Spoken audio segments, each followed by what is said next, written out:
Wait a minute. Am I hearing this right? You want me to sit through shows that wouldn't end? All right, fine, but someone better be paying me for this. Oh, wait, you are. Good, because trust me, some of these shows really tested people's patience. So here's the thing. Not every hit show knows when to say goodbye. Some sitcoms start amazing. Great characters, funny moments, stories everyone loves. But then they keep going, and going, and going.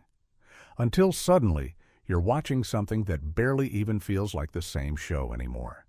We're talking about series that added random new characters out of nowhere, stretched their stories way past the limit, repeated the same jokes over and over, or pulled off twists so strange you can't help but wonder, what were they thinking? So get comfortable. Because we're about to take a fun and sometimes painful trip back in time. These are 20 sitcoms from the 70s and 80s that lasted way too long. 20. Night Court. There was a time when Night Court felt like something completely different from everything else on television. Set during the odd, late-night hours of a Manhattan courtroom, the show thrived on its weirdness. It didn't try to be a typical family sitcom. Instead, it leaned into bizarre cases, eccentric characters, and a kind of chaotic humor that felt fresh and unpredictable. In its early run, that offbeat energy was exactly what made it stand out. At the center of it all was Judge Harry Stone, surrounded by a cast of unforgettable personalities who brought a perfect mix of absurdity and charm. The jokes were sharp, the pacing was quick, and the setting gave writers endless room to explore strange and hilarious situations. For a while, it worked beautifully. But as the seasons went on, that same formula began to feel a little too familiar. The quirky characters, once surprising, started behaving in more exaggerated and predictable ways. Instead of evolving naturally, many of them leaned harder into their odd traits, almost like the show was trying to remind viewers why they loved them in the first place. Over time, that subtle humor turned louder and less refined. Another issue was repetition. The late-night courtroom setting, once a creative playground, began to feel limiting. The cases blurred together, and the sense of unpredictability faded.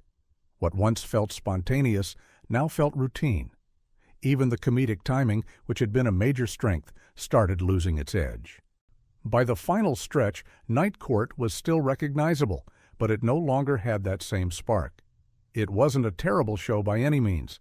It just stayed on the air longer than its strongest ideas could support.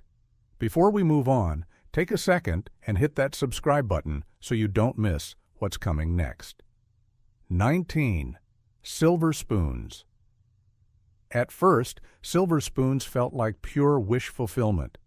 A kid living in a mansion filled with toys, video games, and endless freedom? That alone was enough to grab attention.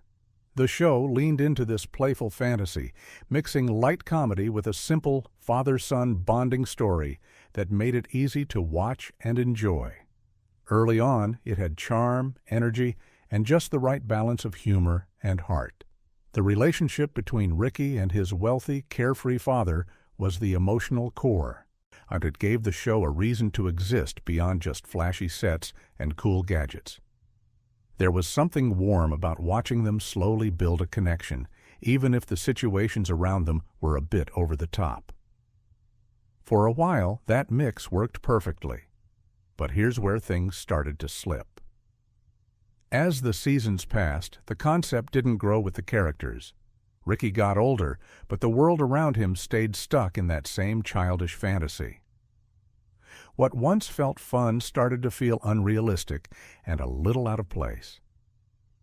The toy-filled mansion, once exciting, began to look more like a gimmick that the show relied on too heavily. The humor also became repetitive. Episodes began to follow familiar patterns, and the sense of surprise faded. Without real character growth or fresh ideas, the show slowly lost the spark that made it special in the beginning. By the end, Silver Spoon still had its charm, but it felt like it belonged to an earlier version of itself. It didn't collapse completely. It just kept going long after its best days were behind it. 18. Family Ties. When Family Ties began, it was all about the contrast between generations. A pair of former hippie parents raising kids in a more conservative era created a perfect setup for smart, funny storytelling. The show balanced political humor, family dynamics, and heartfelt moments in a way that felt natural and engaging. Then came the breakout star, Michael J. Fox as Alex P. Keaton. His performance was sharp, funny, and completely magnetic. Audiences loved him, and honestly, it's easy to see why. He brought a unique energy that lifted every scene he was in. But that success slowly became a problem. As the show went on, more and more focus shifted toward Alex. What started as an ensemble sitcom began to revolve around one character. Other family members who once had meaningful storylines were pushed into the background. The balance that made the show special started to fade. The writing also began to repeat itself. Alex's personality, once layered and interesting, became more exaggerated. His traits were played up again and again, turning subtle humor into something more obvious and predictable. It was still entertaining, but it didn't feel as fresh. By the later seasons, Family Ties wasn't really about the whole family anymore. It had become the Alex Show, and while that worked for a while, it took away the depth that made the early seasons so strong. The show didn't completely lose its appeal. It just leaned too heavily on one thing for too long. 17. Alice started with a simple but effective idea. A struggling single mother working at a roadside diner trying to build a better life. It was grounded, relatable, and filled with characters that felt real. The setting itself, the diner, became the heart of the show, creating a space where humor and everyday struggles could mix naturally. In the early seasons, the show had a strong rhythm. The characters played off each other beautifully, and the dialogue felt sharp and authentic. There was a sense of comfort in the routine, but it never felt boring because the writing kept things fresh. It knew exactly what it wanted to be. But over time, that routine became a trap. The diner, once a lively setting, started to feel repetitive. Episodes began to follow the same patterns, with similar conflicts and predictable resolutions. The charm was still there, but the surprise was gone. Character development also slowed down. Instead of growing or changing in meaningful ways, many of the characters stayed exactly the same. Their personalities, once layered, became more one-dimensional as the show leaned into familiar traits again and again. By the later seasons, Alice felt like it was running on autopilot. It wasn't bad, it was just stuck. The warmth and humor were still present, but they weren't evolving anymore. The show had already said what it needed to say, yet it kept going anyway. 16. Fantasy Island. At the beginning, Fantasy Island had one of the most intriguing concepts on television. Guests would arrive on a mysterious island where their deepest wishes could come true. That idea alone opened the door to endless storytelling possibilities. Every episode felt like a new adventure, filled with surprises, twists, and sometimes even emotional lessons. The host, Mr. Rourke, added a layer of mystery that kept viewers hooked. There was always a sense that something deeper was going on beneath the surface. Early episodes balanced fantasy, drama, and moral storytelling in a way that felt fresh and engaging. But as the show continued, that same formula started to repeat itself. The structure of each episode became predictable. Guests arrive, their fantasy plays out, something goes wrong, and a lesson is learned. Once you've seen it enough times, the magic starts to fade. The stories also became less imaginative. Instead of exploring bold or surprising ideas, many episodes played it safe. The emotional impact weakened, and the twists became easier to guess. What once felt mysterious now felt routine. By the later seasons, Fantasy Island still had its signature style, but it no longer felt magical. The concept was strong, but it wasn't enough to carry the show forever. In the end, it kept going long after the sense of wonder had disappeared. 15. The Love Boat. At first, the Love Boat felt like a fun escape. Set on a luxury cruise ship, every episode brought new passengers, new stories, and a mix of romance, comedy, and light drama. The rotating guest stars were a huge part of the appeal. You never knew who might show up next, and that sense of variety kept things exciting in the early seasons. The structure was simple but effective. Multiple storylines are happening at once, all tied together by the ship and its crew. It created a rhythm that was easy to follow and easy to enjoy. For a while, it worked like a charm. But over time, that same formula started to feel a little too familiar. The stories began to blend, different characters, same situations. Romantic misunderstandings, quick resolutions, and predictable endings became the norm. What once felt fresh started to feel recycled. Even the guest star gimmick lost its impact. At first, it was exciting to see familiar faces in new roles. Later on, it felt more like a routine checklist than a special feature. The show relied heavily on this structure without really evolving it. By the later seasons, the Love Boat still delivered exactly what it promised, but that became the problem. It never changed. The cruise kept going, but the destination stayed the same. It was comforting, sure, but it also made the show feel like it had sailed past its best days. 14. Taxi Taxi started as one of the smartest sitcoms of its time. It blended comedy with real emotion, giving audiences characters who felt genuine and relatable. Set in a New York taxi garage, the show explored the lives of drivers chasing dreams while stuck in everyday routines. It was funny, but it also had depth. The early seasons were strong because of that balance. The humor was sharp, but it never overshadowed the characters. Each person had their own story, their own struggles, and their own moments to shine. It felt like a true ensemble. But as the seasons went on, that balance began to shift. Some characters became more exaggerated, leaning into their quirks instead of growing naturally. The emotional depth that once defined the show started to fade, replaced by more straightforward comedy. Another challenge was inconsistency. Changes in the network and scheduling affected the show's stability. That behind-the-scenes uncertainty seemed to reflect in the storytelling, which became less focused over time. The tight, well-crafted episodes of earlier seasons gave way to something looser. By the end, Taxi was still respected, but it didn't feel as strong as it once did. The ride wasn't terrible. It just wasn't as smooth or as meaningful as it had been at the start. 13. Roseanne began as one of the most honest and relatable sitcoms on television. It focused on a working-class family dealing with real-life struggles, money problems, parenting, and everyday stress. The humor came naturally from those situations, making it feel grounded and authentic. In its early years, the show stood out because it didn't try to glamorize life.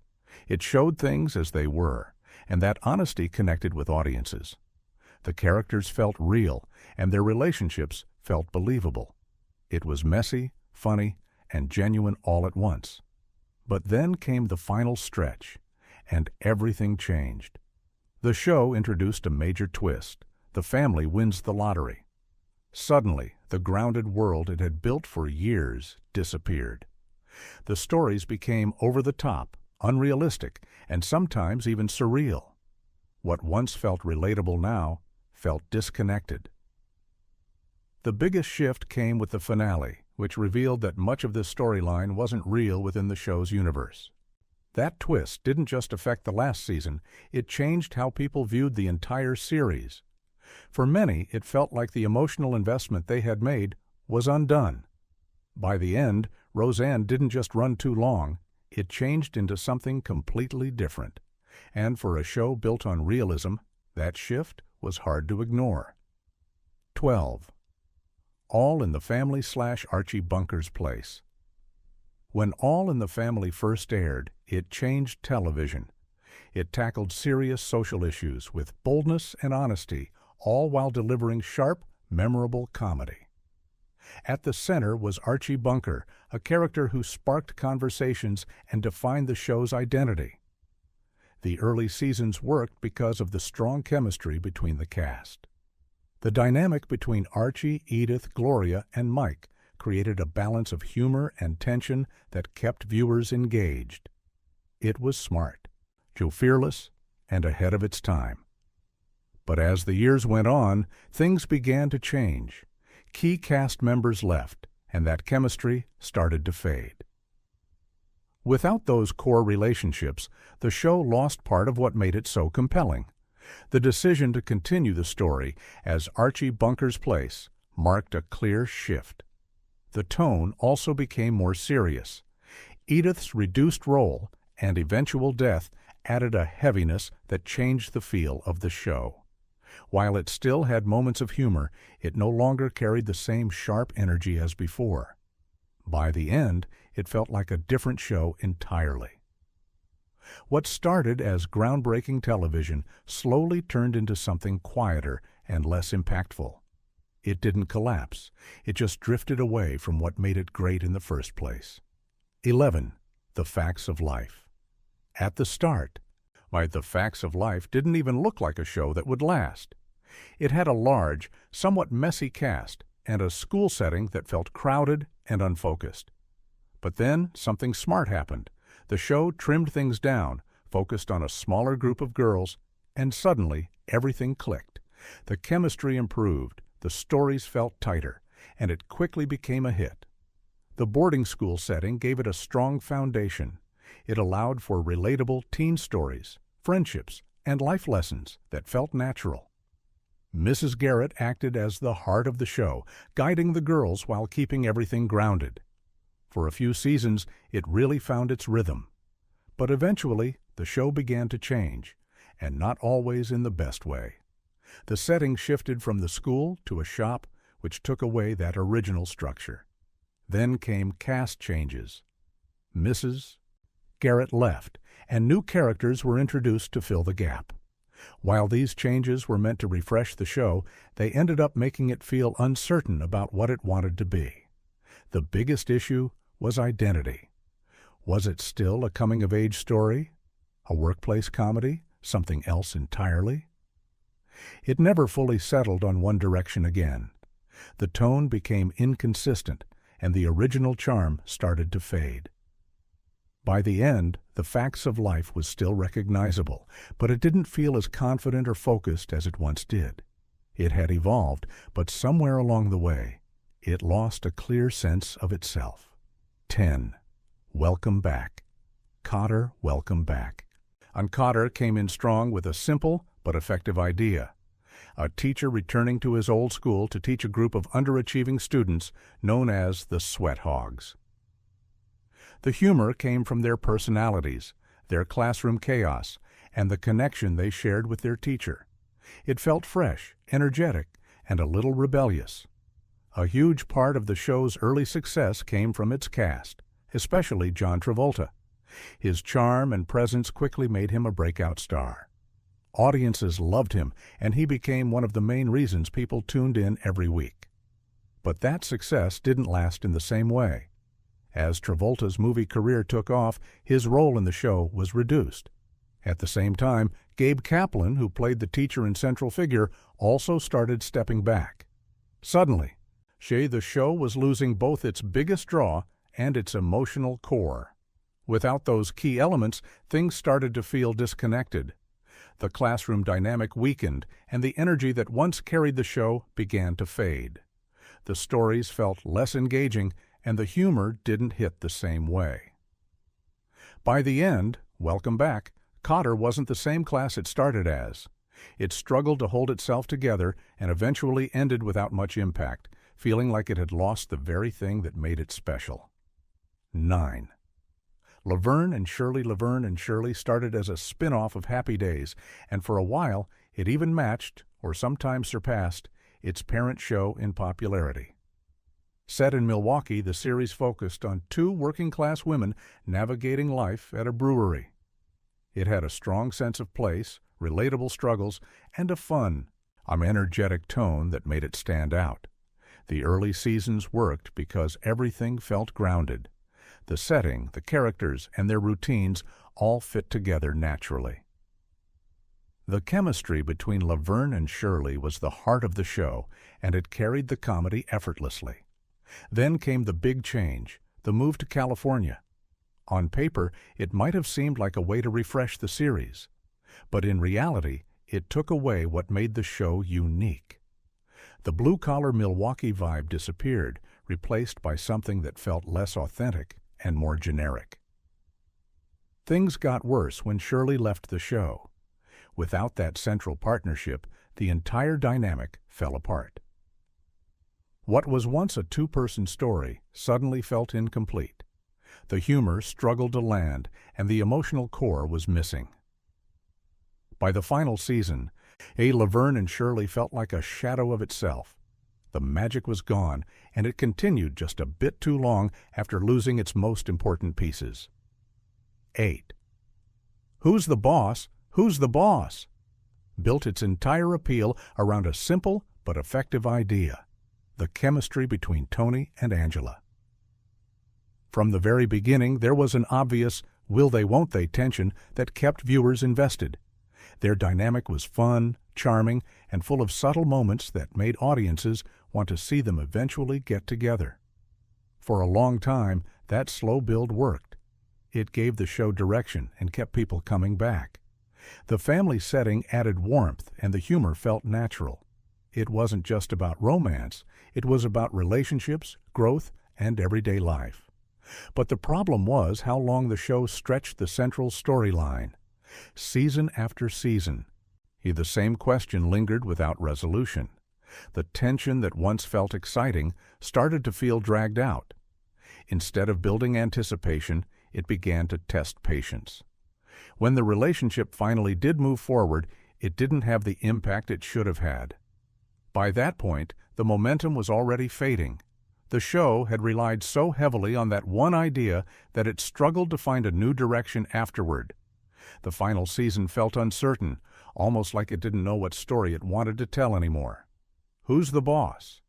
Didn't lose its charm completely, but it stayed focused on one storyline for so long that it ran out of ways to keep it interesting. 7. Diff'rent Strokes.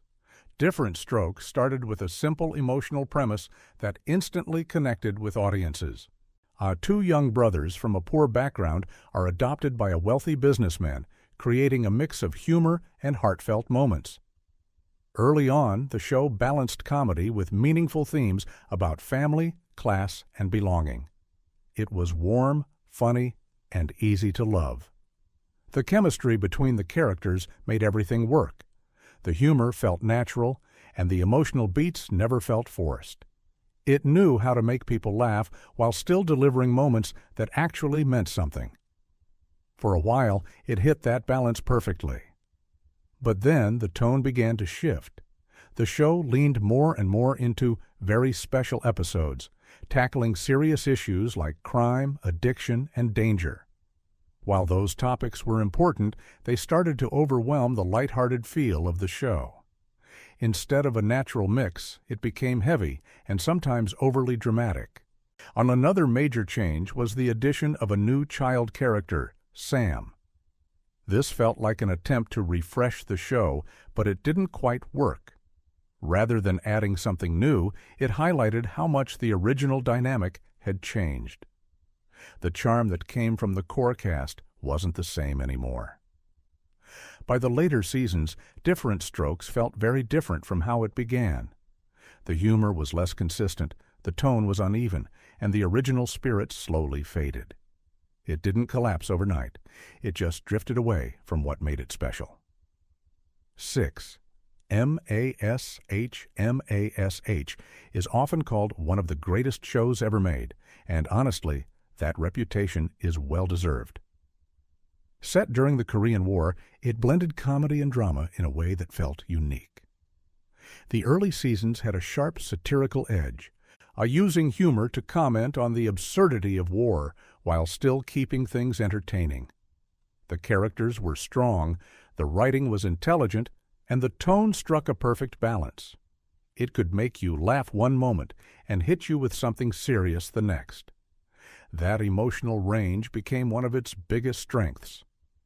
But here's where things get interesting.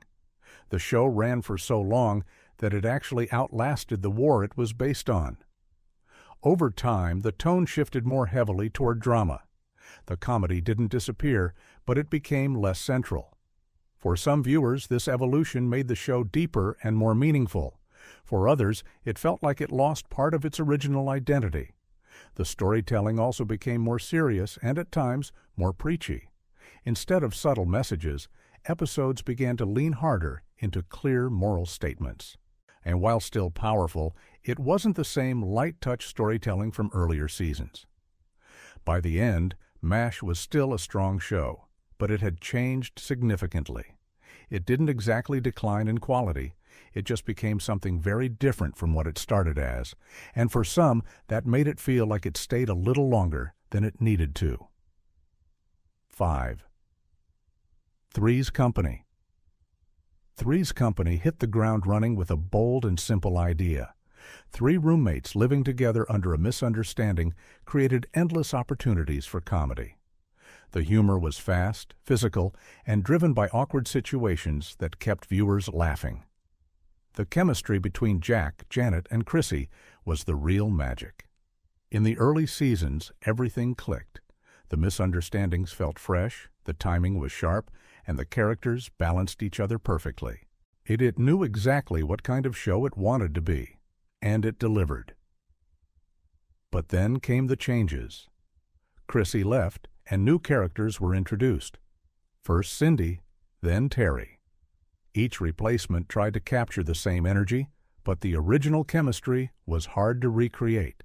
The dynamic shifted, and something important was lost. At the same time, the show kept relying on the same type of humor. Misunderstandings, double meanings, and awkward situations were still there. But they started to feel repetitive. What once felt clever now felt predictable. You could almost guess how each episode would play out. By the later seasons, Three's Company was still recognizable, but it felt like a weaker version of itself. The laughs were still there, just not as strong or as consistent.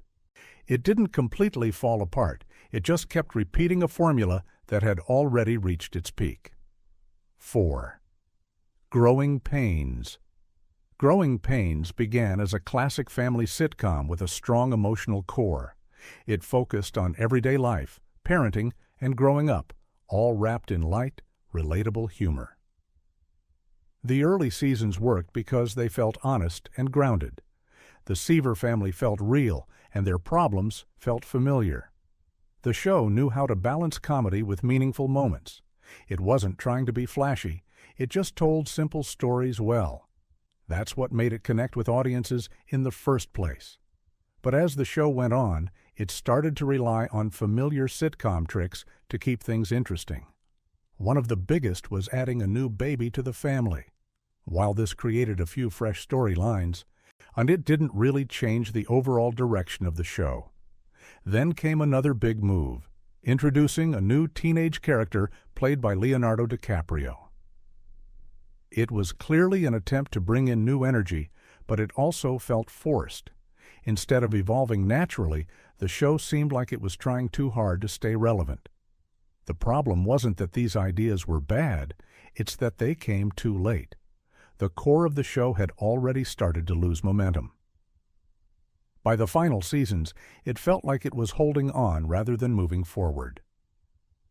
Growing Pains didn't lose everything that made it good, but it definitely stayed around longer than its strongest stories could carry it. 3. Happy Days. Happy Days began as a warm, nostalgic look back at life in the 1950s. It focused on the Cunningham family, especially Richie, and painted a comforting picture of teenage life, family values, and growing up. The tone was grounded, the humor was gentle, and everything felt easy to connect with. It wasn't trying too hard. It just worked. Then came Fonzie. What started as a supporting character quickly turned into the center of attention. His cool attitude, signature style, and larger-than-life personality made him incredibly popular. And slowly, the show shifted its focus toward him. Richie and the original family dynamic took a step back, and the series started to feel different. The turning point everyone talks about is the famous jump the shark moment. Literally, Fonzie water skiing over a shark wasn't just a wild scene, it became a symbol, a sign that the show had moved away from its original tone and into something more exaggerated and unrealistic. From there, things only got more cartoonish. Storylines became stranger, characters became more exaggerated, and the grounded feel of the early seasons disappeared. On top of that, major cast members left, which further weakened the core of the show. And yet, it kept going. Season after season, long after its peak, Happy Days continued, even though it had already said everything it needed to say. What started as a simple, heartfelt sitcom slowly turned into something much less real. 2. The Jeffersons. The Jeffersons started as a bold and important spin-off of All in the Family. It followed George and Louise Jefferson as they moved on up to a better life, bringing humor and social commentary together in a way that felt fresh and meaningful. The characters were strong, the writing was sharp, and the show had something to say. In its early years, it balanced comedy with cultural impact beautifully. George Jefferson was loud, opinionated, and unforgettable, but he was also part of a larger, well-rounded world. The supporting cast added depth, and the stories felt engaging and relevant. But over time, that balance began to shift. George's personality became more exaggerated, turning him into more of a caricature than a fully developed character. The same traits that once made him interesting started to feel repetitive. Instead of evolving, the show leaned into what had already worked. The storylines followed a similar pattern. Conflicts repeated, jokes felt familiar, and the sense of growth slowed down. It wasn't that the show became bad, it just stopped moving forward. One of the biggest disappointments came at the end. After such a long and successful run, the show didn't even get a proper finale. It simply ended, leaving things unfinished. The Jeffersons remained watchable, but it stayed on air longer than its strongest ideas could support. What began as something bold slowly became something routine. 1. Mork and Mindy burst onto the scene with energy that felt completely different. An alien from another planet trying to understand human life? That concept alone was enough to make it stand out. And then there was Robin Williams, whose performance brought chaos, creativity, and non-stop humor to every episode. In the beginning, the show thrived on that unpredictability. Mork's strange perspective on everyday life created endless comedic moments, while Mindy grounded the story just enough to keep it relatable. It was weird, fast-paced, and genuinely funny. But things changed quickly. The network began interfering, especially in the second season. They altered the tone, removed certain characters, and introduced new ones in an attempt to reshape the show. Instead of improving it, these changes disrupted what made it work in the first place. The balance between chaos and structure started to fall apart. Without that strong foundation, the humor felt less focused. The show leaned into more bizarre ideas and gimmicks, but they didn't have the same impact as before. Ratings began to drop, and despite attempts to fix things, the original magic never fully returned. What once felt fresh and exciting became inconsistent and uneven. Mork and Mindy didn't just run too long, it lost its direction along the way. A brilliant idea carried it at the start, but without the right balance, it couldn't hold everything together until the end. And there you have it. 20 sitcoms that just couldn't take the hint and stayed way past their welcome. Now, don't get me wrong, most of these shows were amazing at their peak. That's what makes it even harder to watch them slowly lose their magic. It's like seeing your favorite meal get reheated one too many times. At some point, it just doesn't taste the same anymore. But here's the real question. Which sitcom do you think stayed on air way too long, and which one actually deserved more time? Drop your answer down in the comments. I'm really curious to see what you think. And hey, if you enjoyed this trip down memory lane, make sure you hit that like button and subscribe. Because we've got plenty more throwbacks, hidden TV secrets, and nostalgia-packed videos coming your way. Trust me, you don't want to miss what's next.